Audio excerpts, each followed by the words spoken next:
오직 예수뿐이네. 그 신계획 다 볼 수도 없고 작은 돈 아래 지쳐도 주께 묻기 나의 모든 삶 버티고 견디게 하시네. 할렐루야. 우리 주님의 놀라운 평화가 여러분의 심령과 가정과 일터 위에 흘러넘치시기를 축복드립니다. 앞뒤 좌우에 있는 교우들께, 가정에서는 곁에 있는 가족들에게 건강하게 다시 만나 감사합니다, 행복합니다, 축복의 인사를 좀 나눠주십시오.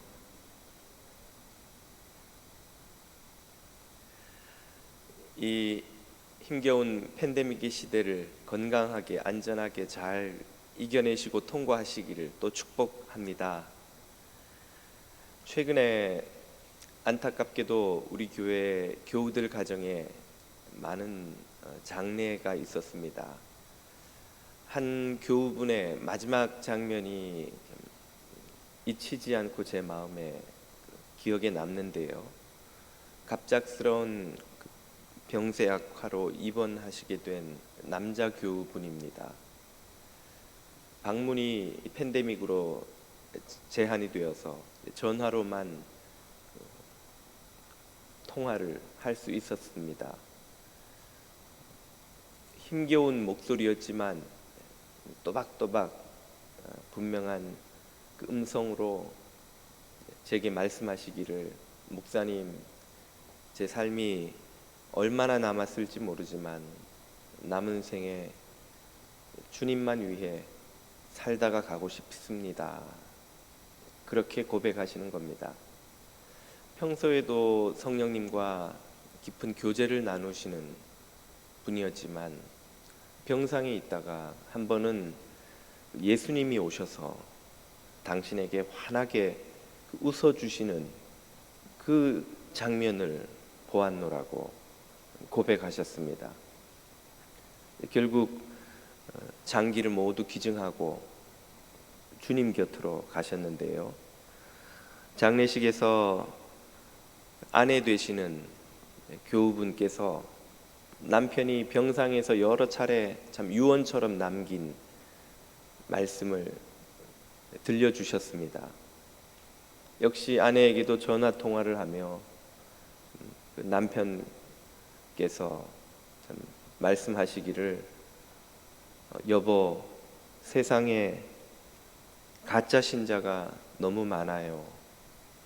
우리는 진실한 신자로 살다가 주님 곁으로 갑시다. 그렇게 몇 번이고 말씀하셨다는 겁니다. 그 아내분도 남편의 유지를 받들어서 남은 생애를 하나님과 교회를 위해 살겠노라고 저에게 몇 번이나 다짐하시면서 지금까지도 하나님께 남은 당신의 생애 사명이 무엇인지 물으며 기도하며 또 저에게 기도를 부탁하곤 하셨습니다. 세상에 거짓 신자가 너무 많아서 우리라도 진실한 신자로 살다가 주님 앞에 갑시다 하는 이 고인의 유언은 참 신앙인이라면 누구나 가지고 있는 바람이리라 생각합니다. 거짓 신자는 복음서에서 자주 등장하는 주제 중에 하나지요. 예수님은 여러 차례 제자들에게 교회 안에 알곡과 가라지가 섞여 있을 것이고 마지막 때에 신자들이 양과 염소로 나뉠 것이고 나더러 주여 주여 하는 자마다 다 하나님 나라에 들어가지는 못할 것이라고, 또 많은 거짓 선지자들이 너희들을 미혹할 것이라고 여러 차례 경고하셨습니다. 예수님의 경고를 듣다 보면 이런 마음의 두려움이 생깁니다. 그러면 나는 진짜 신자인가? 내가 가진 믿음은 진짜 믿음인가? 나는 참 구원에 이르는 바른 믿음을 가졌는가, 이런 생각이 들게 되죠. 구원에 이르는 참된 믿음, 정말 성경이 가르치는 가장 중요한 주제요, 우리 신앙인들의 가장 큰 관심이 아닐 수 없습니다. 참된 믿음이란 무엇일까요? 그 믿음은 어떻게 우리가 얻게 되는 것일까요? 오늘 본문에 등장하는 수가성 사람들이 그 답을 들려줍니다. 오늘 본문은 예수님과 사마리아 여인이 야곱의 우물가에서 만나서 벌어지는 사건의 마지막 대목입니다. 그 여인이 살던 곳은 수가성으로 알려져 있죠. 지금 보시는 꽤 오래된, 아마도 19세기 말쯤일 텐데요. 이 사진을 보시면 오른쪽 중앙에 있는 야곱의 우물이 바로 예수님과 사마리아 여인의 만남이 벌어진 그 장소입니다. 거기서 북서쪽으로 중앙 위쪽으로 쭉 올라가면 반마일쯤 떨어진 곳에 수가성이라고 있죠. 그 왼쪽으로 여러 성경에 등장하는 성지들이 표시되어 있습니다만, 아무튼 이 수가성에 살던 여인과 예수님이 야곱의 우물가에서 만나서 대화가 시작되어 이 모든 이야기들이 전개가 되죠. 지금 사진은 20세기 한 중반쯤 된 것으로 보이는데요. 같은 장소입니다만 훨씬 많은 사람들이 이제 주거하게 돼서 그 환경이 상당히 바뀐 것을 알 수 있죠. 그 수가성은 어떤 모습이었을까? 역시 그 당시의 사진을 보면 지금 저 뒤에 에발산으로 보이는데요, 산을 배경으로 한 수가성의 모습이 있습니다. 또 다른 사진도 한번 보시죠. 이것 역시 수가성을 찍은 사진입니다. 이야기는 이렇게 흘러가죠. 예수님을 만난 여인이 물동이도 버려두고 수가성 마을로 달려들어가 마을 사람들에게 자신이 만난 그 예수님에 관한 소식을 증언합니다. 그녀의 말을 듣고 사람들이 우물가로 와서 아마도 그녀처럼 예수님으로부터 일정 시간 말씀을 들었으리라 생각이 됩니다. 그리고는 예수님을 자신의 마을로 초대하죠. 같이 머물기를 요청하고 예수님이 응답하셔서 수가성으로 가셔서 이틀을 머무시게 됩니다. 수가성은 사마리아에서 최초로 복음을 듣고 받아들인 마을이 되지요. 이 내용을 쭉 묘사한 사건의 마지막 대목이 오늘 우리가 읽은 본문인데요. 4개의 짧은 구절입니다만 여기에 같은 의미를 가진 단어가 4번이나 등장합니다. 한 절에 한 번 등장하는 꼴이죠. 그 단어가 무엇일까요? 39절부터 잠깐 보십시오. 사마리아인들이 예수를 믿는지라. 믿는지라. 41절 믿는 자가 더욱 많아. 42절 우리가 믿는 것은 구주신 줄 알미라. 역시 믿음이라는 의미이죠. 매 절마다 한 번꼴로 믿음이라는 단어가 나옵니다. 그 뜻은 이 단락이 이야기하고자 하는 중심 주제가 바로 믿음이라는 거예요. 믿음.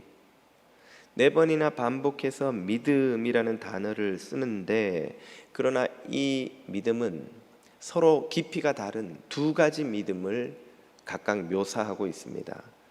42절을 보면 이렇게 그 다른 2개의 믿음이 소개되죠.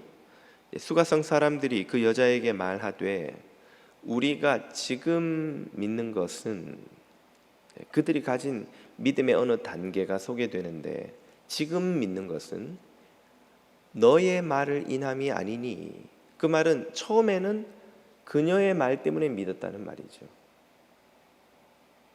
지금 우리가 믿는 이것은 우리가 친히 듣고 그가 세상의 구주신 줄 알고 믿음이니라. 자, 지금 믿는 믿음과 처음에 너의 말을 듣고 믿는 믿음, 그게 다르다는 뜻입니다. 처음에는 너의 말을 듣고 믿었지만 지금은 친히 듣고 믿었다. 즉 A 때문에 믿었지만 이제는 B 때문에 믿는다. A 때문에 믿는 것은 종착역에 도달한 궁극적인 믿음의 마지막 단계가 아니라 말이죠. A 때문에 믿은 것은 지나치는 믿음, 거쳐가는 믿음이라면 이제 B 때문에 믿는 믿음, 마지막 종착역에 도달해서 완성된 혹은 완전한 믿음에 이제는 이르렀다, 그런 뜻이죠. 그러면 무엇이 신앙인의 종착역에 도달한 온전한 믿음이요, 무엇이 거쳐가는 믿음이며 불완전한 믿음인 걸까요? 먼저 거쳐가는 믿음, 불완전한 믿음이 무엇인지부터 보겠습니다. 그것을 두 가지로 요약해 설명드릴 수 있는데요. 첫째는 놀람이 만들어내는 믿음입니다. 놀라운 경험 때문에 생기는 믿음이라는 뜻이죠. 39절입니다. 여자의 말이 그가 나의 행한 모든 것을 내게 말하였다 증거하므로, 그녀의 말과 그녀의 증언하는 모습 때문에 사람들이 놀라서, 이런 뜻이에요. 문맥상 그 동네 중에 많은 사마리아인이 예수를 믿는지라. 자, 여기 믿음의 한 단계가 소개됩니다. 사마리아인들이 예수님을 믿었어요. 왜 믿었느냐? 그녀의 말 때문에. 그녀의 말이 이 사마리아인들을 놀라게 했기 때문이라는 겁니다. 이 사마리아인들이 예수님을 믿기 위해 넘어야 했던 장애물이 무엇인지 한번 먼저 생각을 해보십시오. 유대인들이 사마리아인들을 어떻게 여겼다고요? 유대인들은 이방인들을 개처럼 여기고 그 개 같은 이방인보다 더 멸시했던 인물이 바로 사마리아인들이에요. 개보다 더 멸시하고 괄시하고 천시하고 무시하고 경시하는 인물, 그게 사마리아인들이에요. 입장을 바꾸어 놓고 유대인들로부터 그런 대우를 받는 사마리아인들은 그러면 유대인들을 어떻게 생각했겠어요? 저 사람들은 우리를 천시하고 멸시하고 괄시하고 경시하고 괴롭히지만 우리는 유대인들을 좋아합니다 라고 하겠습니까?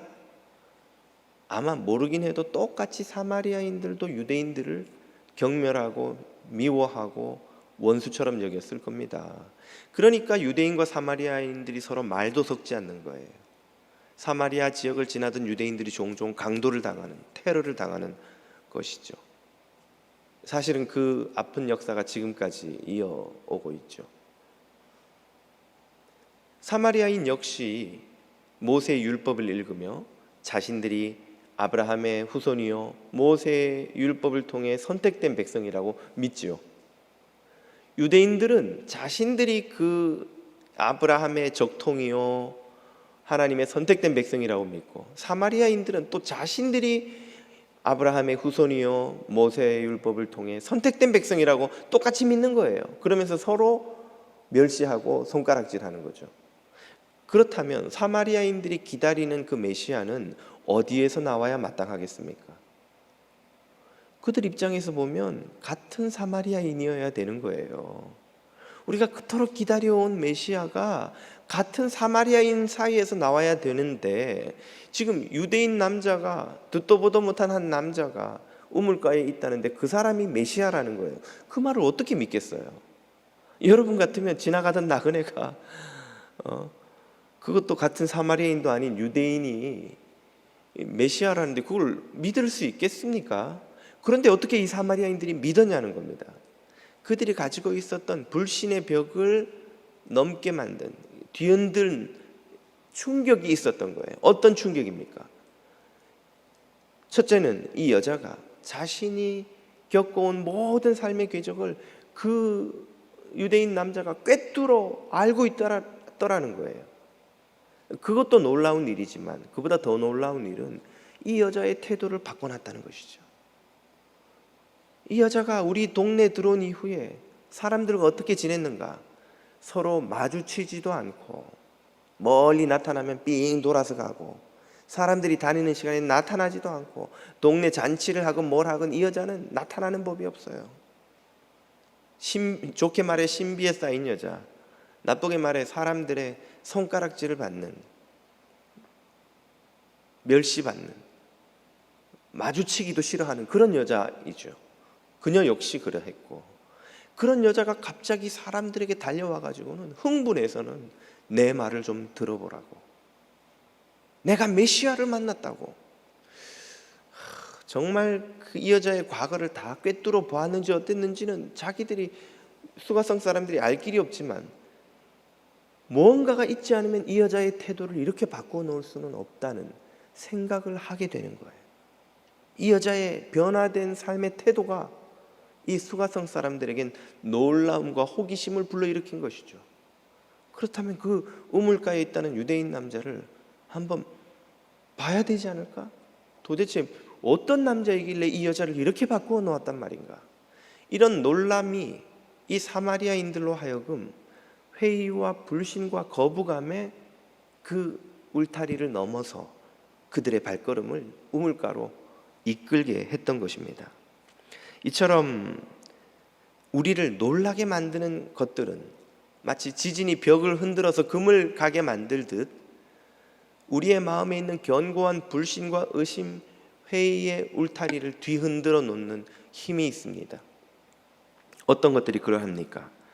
우리가 살면서 겪는 기적 같은 일들, 기도의 응답, 예기치 못했던 큰 성공, 혹은 반대로 원치 않았던 큰 실패, 혹은 그 실패로부터 재기하게 되는 극적인 경험,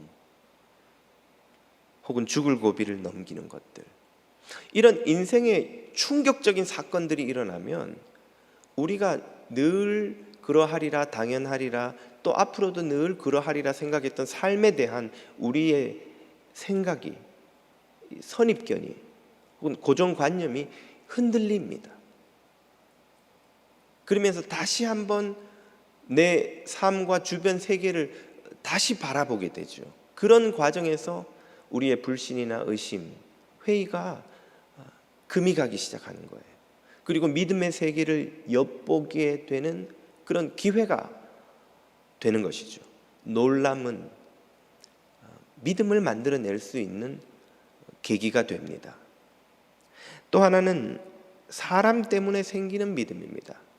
사람이 우리가 믿음을 가지게 도와줄 수 있다는 거예요. 42절을 보십시오. 그 여자에게 수가성 사람들이 말하되 이제 우리가 믿는 것은 내 말을 인함이 아니니. 이 말은 처음에는 무엇 때문에 믿었다는 거예요? 그녀의 말 때문에 믿었다는 것이죠. 그녀의 말 때문에. 그 사마리아 여인의 말이 처음에는 수가성 사람들에게 일정한 믿음을 가지게 만들어 줬다 이 말이에요. 처음에는. 지금은 아니라고 하니까. 뭘 의미합니까? 사람의 말이나 행동이나 삶이 타인에게, 다른 이들에게 믿음을 갖게 만들어주는 효과가 있다는 것이죠. 왜 그렇습니까? 사람의 말 자체에는 힘이 있기 때문이에요. 여러분, 말 한마디로 얼마를 갚아요? 천냥 빚을 갚는다고 합니다. 선한 말 한마디가 지치고 상하고 죽고 싶은 사람을 살리게도 해요. 악하고 가시돋친 말 한마디가 사람의 마음을 헤집어 놓고 쥐어뜯고 심지어 죽고 싶게 만들게, 괴롭게 만들기도 합니다. 사람의 선한 행실은 다른 이들의 마음속에 이기심의 그 울타리를 무너뜨리는 힘이 있어요.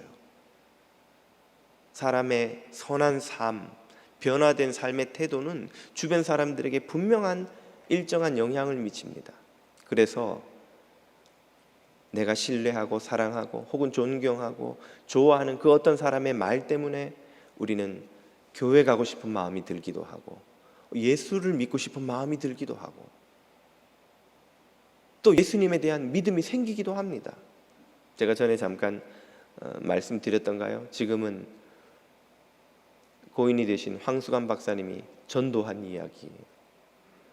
병상에 누워있는 환자를 담당 의사가 매일 아침마다 죽을 쏘다가 갖다 주니까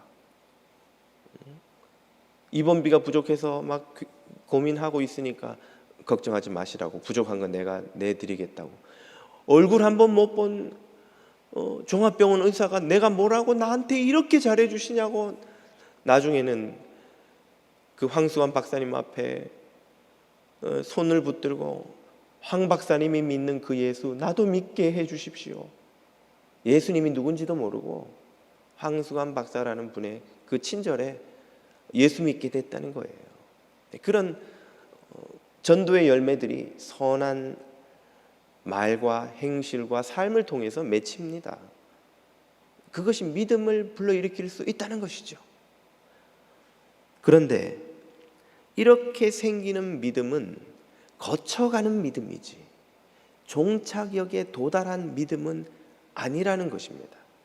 오늘 본문이 말하는 바가 바로 그거예요. 그런 믿음은 우리를 교회 밖에서 교회로 이끌 수는 있지만 우리가 관심이 없던 예수님에 대해 관심을 갖게 만들 수는 있지만, 그래서 교회 다니게 하고 신앙생활 한다고 생각하게 할 수도 있지만, 그것이 오늘 성경이 가르치는 신자가 도달해야 되는 마지막 종착역에서의 참된 믿음은 아니라는 것입니다. 왜 그렇습니까? 한 가지만 생각해 봐도 분명하게 드러나는 것이죠. 그것은 다른 종교에도 비슷한 일들이 많다는 것입니다. 불교도 무슬림 혹은 힌두교도도 다 선한 삶을 가르쳐요. 신자들이 나름 다 선한 말, 착한 행실, 신앙의 극적인 경험을 통해서 변화된 생활 합니다. 심지어 비종교인조차도 스스로 무신론자라고 인본주의자라고 말하는 사람들도 인간의 선한 본성을 믿고 이성적 존재로서 인간의 가치를 믿고 선하게 살려고 애를 쓰고 많은 희생적인 봉사활동, 시민운동 혹은 약자들을 위한 수고를 하는 데에 투신하는 이들이 많습니다. 종교인들만 그렇게 섬기는 게 아니에요. 다른 종교 혹은 종교인이 아닌 이들의 삶 속에서도 선한 말이나 행실이나 삶이 미치는 영향이 있습니다. 그들의 희생적인 삶 때문에 많은 이들이 도전을 받고 그 같은 종교에 귀의하거나 혹은 같은 그런 봉사활동에 투신하는 경우가 얼마나 많은지 몰라요. 여러분, 여러분이 뭐 이름만 들으면 아실 알버트 슈바이처 박사의 희생적인 삶을 한번 생각해 보십시오. 엄밀히 말하면 그분은 우리 개신교가 가지고 있는 기독교 신앙을 갖지 않은 분이에요. 그는 예수님을 훌륭한 인간의 모범으로 믿었던 이입니다. 하나님의 아들이 아니라 위대한 한 인간의 모범적인 삶을, 도덕적 삶을 구현해낸 그런 인류의 스승으로 믿었던 이예요. 하지만 그의 헌신적인, 희생적인 봉사하는 삶 때문에 얼마나 많은 이들이 도전을 받고 또 그 뒤에 그런 삶을 또 살아가곤 합니까? 많은 다른 종교와 비신앙인에게서도 발견할 수 있는 사람의 말, 행실, 행위가 미치는 이런 영향으로서 생기는 믿음은 거쳐가는 믿음이긴 하나 기독교인이 종착역에 도달해서 가지는 신앙, 믿음은 아니라는 것입니다. 그러면 무엇이 성경이 가르치는 참된 믿음이요, 우리가 마지막에 가져야 하는 진실한 참 신자의 믿음이라는 것일까요? 그 믿음은 어떻게 얻을 수 있는 것일까요? 오늘 본문이 역시 그 참 믿음에 관해서도 두 가지로 설명해 주십니다. 참 믿음은 첫 번째로 주님과 동거할 때에 얻게 되는 믿음입니다. 본문 40절을 보십시오. 사마리아인들이 예수께 와서 아마 예수님의 말씀을 그들도 들었겠죠. 그리고는 구하기를, 자기들과 함께 유하기를 청하니 예수님이 거기서 이틀을 유하시매. 예수님이 이 수가성에 들어가셔서 이틀 머무신 거예요. 아까 사진에서 보셨던 그 옛날 마을, 거기 들어가셔서 이틀 동안 지내시며 뭘 하셨겠습니까? 같이 먹고 자고 대화하고 가르치시고, 또 그들이 예수님에게 자기들이 사는 마을을 구경시켜 주시면서 사마리아인들은 집을 이렇게 짓습니다. 농사를 이렇게 짓습니다. 우리는 이렇게 살아갑니다. 우리 풍습은 이렇습니다. 우리 옷이 유대인들의 옷과는 좀 다르지요. 이 옷은 유대인들과 또 좀 다른 방식으로 우리가 짭니다. 예수님으로부터 듣고 배우고 자신들의 삶을 예수님께 소개하고 한마디로 교제했던 것입니다. 동거했던 거예요. 예수님을 자신들의 마을로 영접해드려서 그분과 함께 시간을 보냈습니다. 그 결과 그들이 경험하는 게 무엇입니까? 예수님과의 인격적 만남이죠. 이 예수님이 얼마나 선하시고 거룩하시고 하나님께로부터 오신 분이었는가, 그분 안에 어떤 능력과 은혜로우심과 긍휼과 자비가 있는가, 하나님의 어떤 뜻을 이루시려 이 땅에 오셨으며 어떻게 하나님을 영광스럽게 하기 위해 살아가고 계시는가, 예수님에 관한 모든 것을 그들이 배우는 것입니다. 그래서 마침내 예수님에 대한 인식도 랍비에서, 선지자에서, 메시아에서 세상의 구주로 바뀌는 것이죠. 42절에서 그들의 궁극적인 깨달음을 이렇게 말합니다. 그가 참으로 세상의 구주신 줄 알미니라 하였더라. 예수님이 세상의 구주이신 줄 알기 위해 그들에게 무엇이 있었습니까? 이틀 동안 주님과 깊이 동거하는 시간이 있었던 것이죠.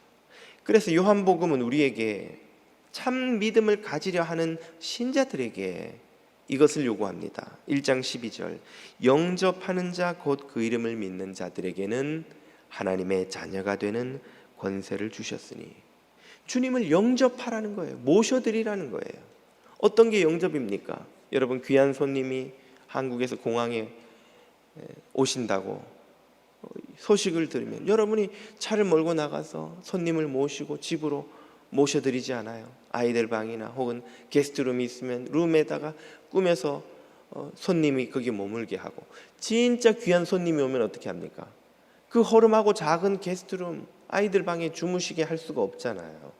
그러면 안방을 비워서 손님을 모시고 우리가 게스트룸이나 아이들 방에 가서라도 그분을 가장 편안한 곳에 모셔드리는 거예요. 그리고는 계시는 동안에 함께 식사하며 밤늦게까지 그분의 삶을 듣고 그분의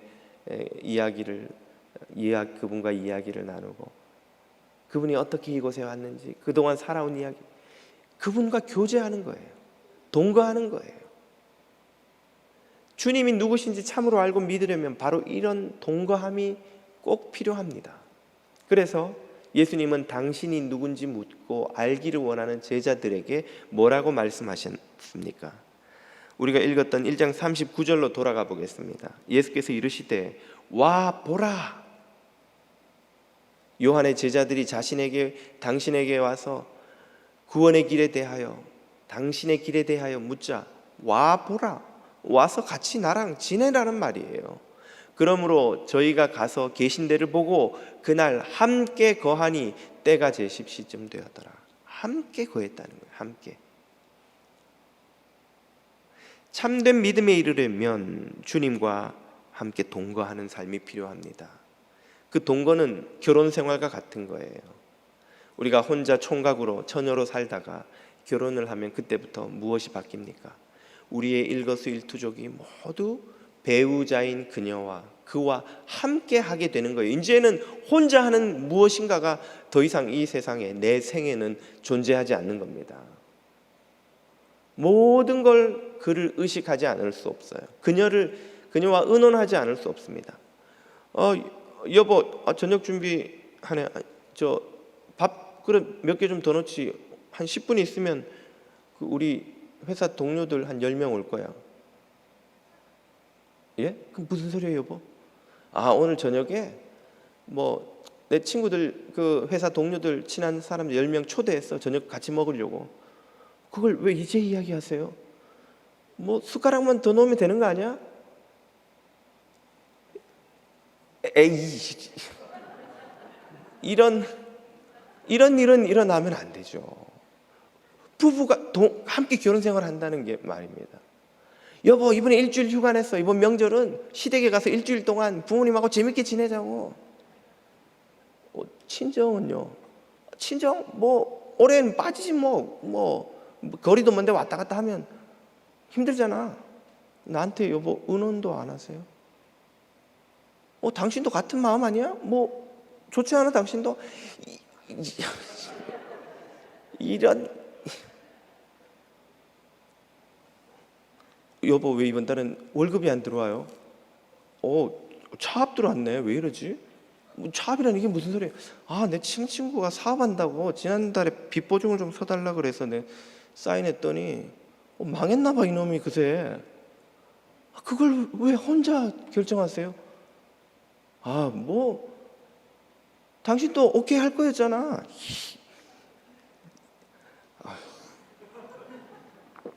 이건 결혼 생활이 아니죠. 결혼 생활은 모든 걸 배우자를 의식하는 거예요. 배우자와 의논하는 거예요. 무엇을 하든 그 사람의 뜻과 마음과 생각과 의지가 중요해지는 겁니다. 이게 주님과 동거하는 거예요. 주님이 우리 삶에 들어오셔서 이제는 주님을 의식하지 않고는, 주님의 뜻을 묻지 않고는, 주님의 생각을 의식하지 않고는 그 어떤 결정도 행함도 삶도 더 이상 혼자서는 살아갈 수 없는 상태, 이것이 주님과의 동거함입니다.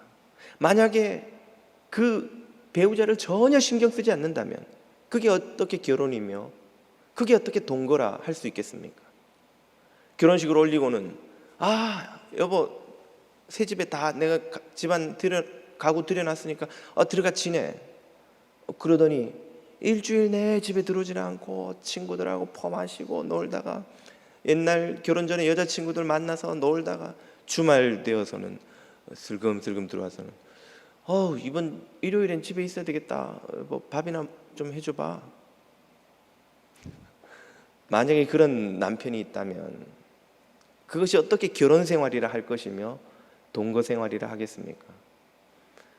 그런데 우리 그리스도인들이 혹시 신앙 생활을, 주님과의 영적인 결혼 생활을 그렇게 하고 있지 않는지요? 일주일 내에 세상에서 세상 생각만 하며 세상 것만 바라보며 살다가 주일이 되면 잠깐 교회에 들러서 주님이 잘 계신가 이렇게 한번 들여다보는, 마치 교도소 면회 가는 듯 주일날 주님을 면회 가시는 분들은, 면회 오신 분들은 없으신지요? 어이구 일요일이다, 야 면회 갈 시간 돼서 빨리 면회 갈 거 필요한 거 챙겨.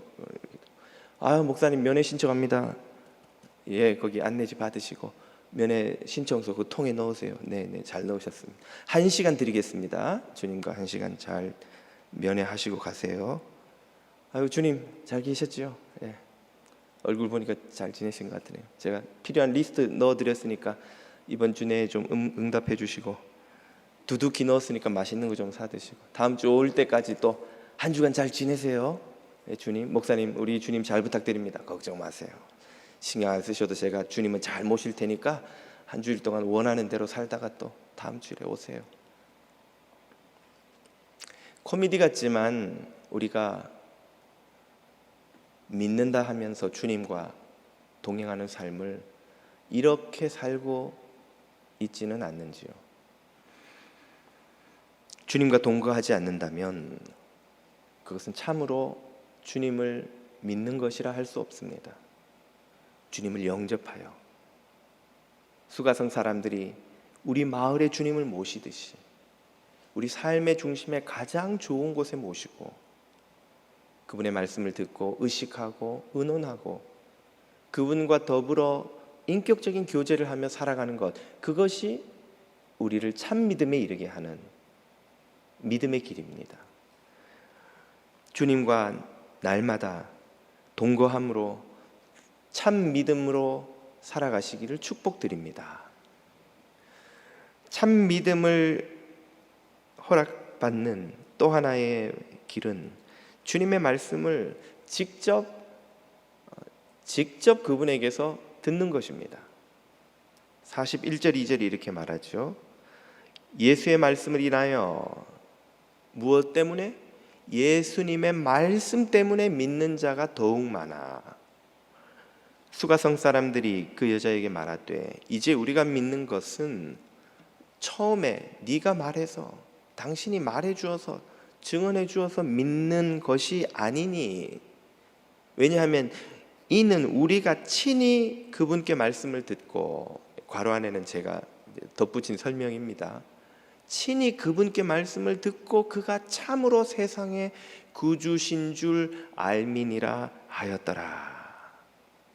수가성 사람들이 처음에도 믿기는 믿었어요.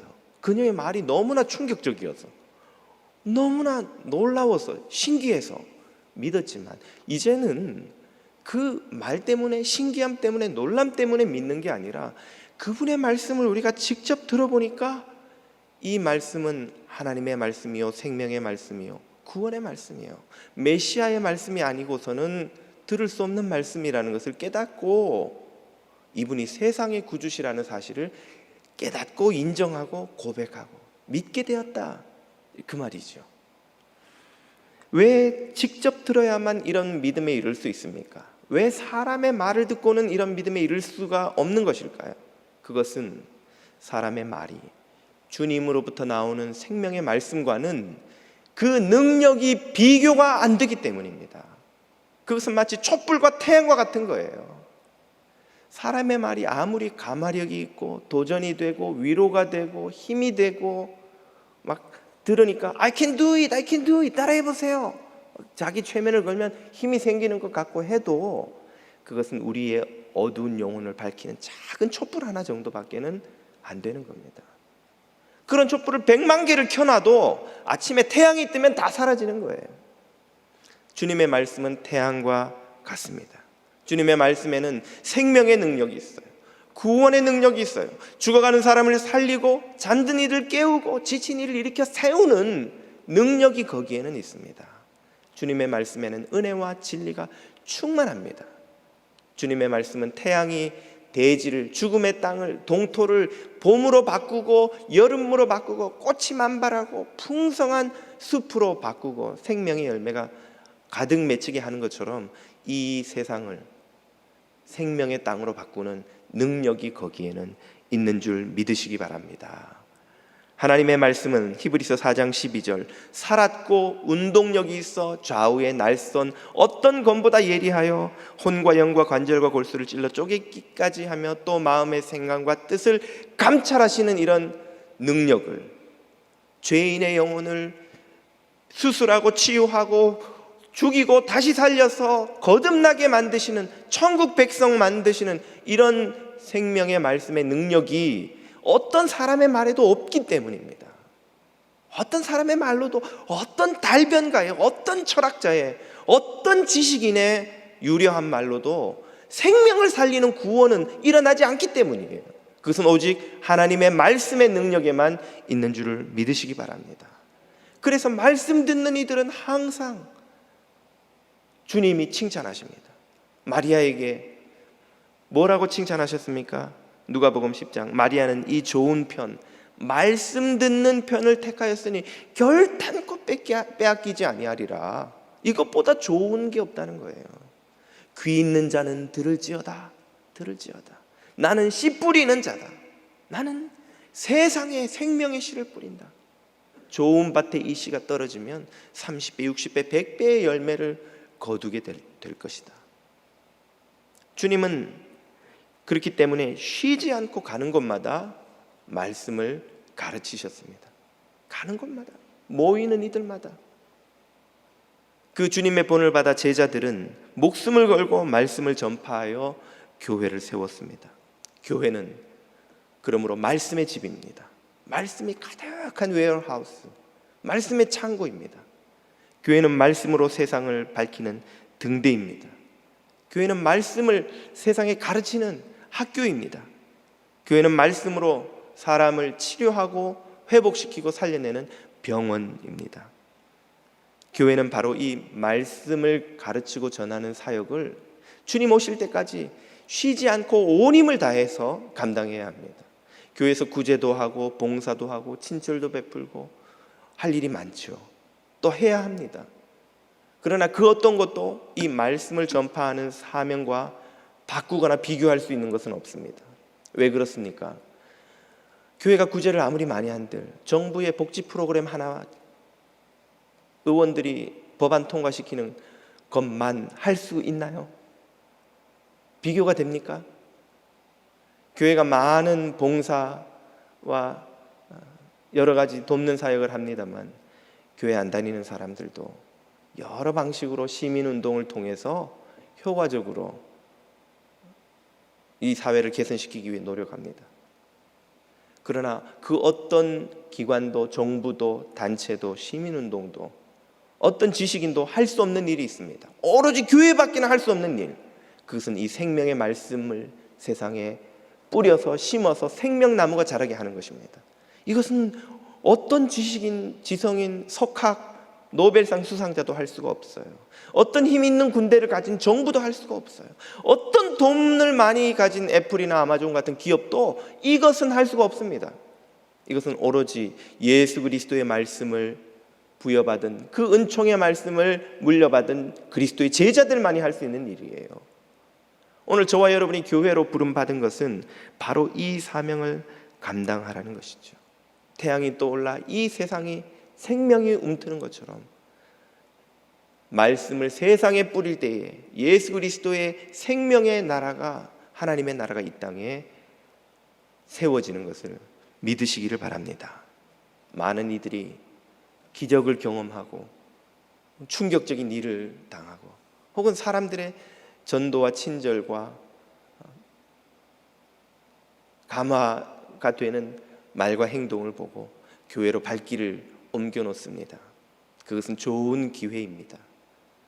그것은 믿음의 세계를 엿볼 수 있는 틈이 열리는 좋은 기회인 것이죠. 그러나 그것은 우리가 거쳐가야 하는 믿음이지 거기에 언제까지고 머물러 있어서는 안 되는 단계의 믿음입니다. 오직 불신앙의 댐을 부수고 믿음의 폭포수가 우리의 영혼을 가득히 채우고 잠기게 하고 물이 바다를 덮음같이 온 세상에 하나님의 생명의 은혜가 흘러넘치게 하는 그것은 주님과 동거하는 자에게, 주님의 말씀을 듣는 자에게만 일어나는 기적인 것을 믿으시기 바랍니다. 오늘 여러분의 믿음은 어떤 믿음입니까? 주님과 동거하며 그 말씀을 듣고 받은 믿음인지요? 세상에 거짓 신자가 많아요. 우리는 진실한 신자로 살다가 주님 앞에 갑시다. 우리 곁을 먼저 떠난 믿음의 동지의 이 소원이 저와 여러분 모두의 간절한 바람이 되기를 주님의 이름으로 축복합니다.